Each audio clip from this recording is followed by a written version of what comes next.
So there was a recent study done with rats where first they gave rats cocaine and morphine, and they became addicted to the cocaine and morphine, and they tested the response in certain areas of their brain that are in charge of pleasure, and they measured how those pleasure centers responded to the cocaine and morphine.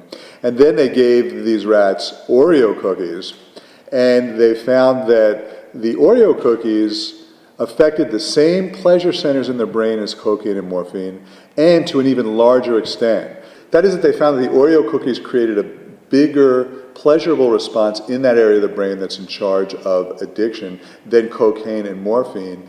And in doing so, the researchers came to the conclusion that junk food can be just as addictive as cocaine and morphine. And this is important research because there's lots of reasons why we say don't eat junk food, but nobody really looks at it as a legitimate addiction. I know Mark Hyman just recently released a book called The 10-Day Detox Diet, where he tries to get you to detox off of the addiction to sugar and junk food. The way he describes it is that when you eat sugar and processed food, it causes an exaggerated blood sugar response, which causes an exaggerated insulin response, which causes a dopamine response in your brain, which leads to addiction. And when you think about it, the processed food industry is a multi-trillion-dollar business. And there are some really, really intelligent and very well-funded organizations out there trying to get you to eat their food. It's called stomach share. They basically want to get as much of your stomach as possible, and they have zillions of dollars at their disposal.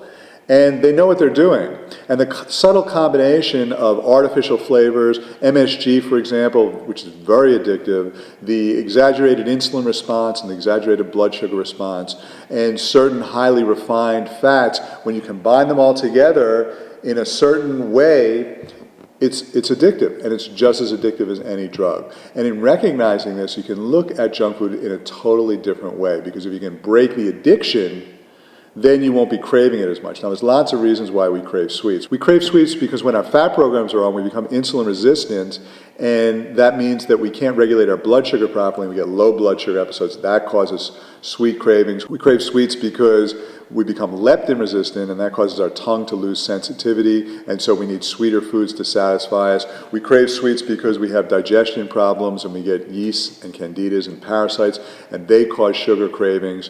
We crave sweets because stress and emotional issues cause a cortisol response, and cortisol causes sugar cravings. So there's lots of different reasons why we crave sugar, but a whole nother reason is we become addicted to it. So I know with me, there was a time when I couldn't go a day without sugar, without bread, without processed food, pizzas, donuts, all these type of things. And that was over 10 years ago. It's probably 12 years ago by now. I never ever crave it anymore. Is it because I'm no longer addicted, because I'm no longer insulin or leptin resistant, because I don't have the same stresses, because I've healed my digestion?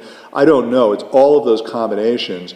But if you look at sugar as an addiction, then you can start to change your focus. I suggest for starters you have more raw sweets, because raw sweets don't elevate your insulin levels as much. They usually don't have grains, which cause an exaggerated insulin response. The sugars are usually not as insulin spiking. They don't have MSG and artificial flavors. They don't have refined fats and all of these different combination of things that causes the addiction. So you're still getting a sweet benefit without getting the insulin response that's going to cause you to gain weight, and also without getting the addictive response. So that's one way to start to break the addiction to sweets, is to have more raw sweets. And we're putting together a video series on how to make raw sweets, which is coming in about a month or so.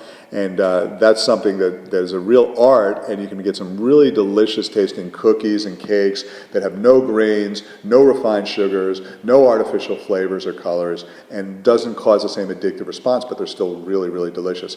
Another way to do it is to use a visualization technique that I've put together for killing junk food cravings. I'm pretty sure there's a visualization in the members area for killing junk food cravings. If there isn't, then we'll make one real soon, but you can do this visualization on your own. The thing to do is you imagine whatever it is you're addicted to. Could be chocolate cake, for example, and while you imagine eating it, you imagine that the chocolate cake is actually mud. So you imagine the chocolate cake, you imagine eating it, and then you take a bite of it and you imagine that it's actually mud. And your brain doesn't know the difference between a real and imagined experience. So your brain thinks it's really happening, and then you imagine spitting it out, and what happens is you start to create a negative association with the junk food, and then you can't even look at it anymore. And that's very powerful. I did that periodically throughout my weight loss. I'd get to a certain point where my weight would stabilize, and then I did that visualization for giving up sugar, and then 3 months later for giving up wheat. And it was all pretty much effortless because I wasn't craving it anymore. I created this negative association. So if you have a specific junk food that's troubling you, you can use visualization to create a negative association. But pretty much everything we're doing, from dealing with stress and emotional issues, to healing digestion, to nourishing the body, to detoxifying, all of these things will cause less sugar cravings in your body, and it'll make it much easier for you to release the addictions that you may have to junk foods. But at least in understanding and acknowledging that these junk foods are just as addictive as morphine and cocaine, it'll give you a new perspective on why you're having those cravings, and hopefully a new incentive to try to break that addiction. So that's it for now. I look forward to speaking with you soon, and if you have any questions or comments or suggestions on alternative healthy sweets or on breaking junk food addictions, please put your comments here. I'd love to hear from you, and I'll speak to you real soon. Take care.